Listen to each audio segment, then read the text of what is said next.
Después el operation timbangan que conducí al Consumer Net del miércoles na diferentes magachangue na pueblo y alcanza na total de 246 magapesador el que puede inspeccionar el grupo. Según con el jefe del Consumer Welfare Division del DTI, Jamir Omar Abubakar, 26 aquí descubrí que de efectivo por eso tiene que confiscar con el grupo. Mientras tanto, na más de 200 weighing scale inspecciona, 120 el calibrated, mientras 100 el hindi calibrated. Suma total de 17,350 pesos, el ya puede colectar el grupo na magaviolador. Basag na yung glass, kalawang na, maaring tama sa 1 kilo, 2 kilos, pag 5 kilos hindi na tama, ganun.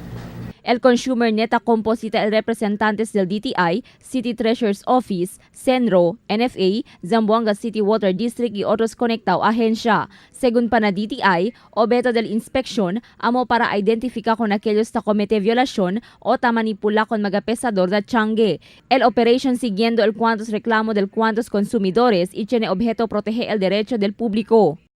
Well, accordingly, merong iba daw na in-adjust, pero they cannot just do it, kasi nilagyan niya ng seal yun ng Treasurer's Office. Seal dyan, katulad yung sa water district, yung sa water meter, merong nilagay na seal.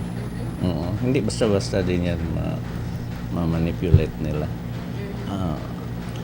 Except those yung hindi na registered, talagang open yan. Kaya nagkaroon ng on the spot registration.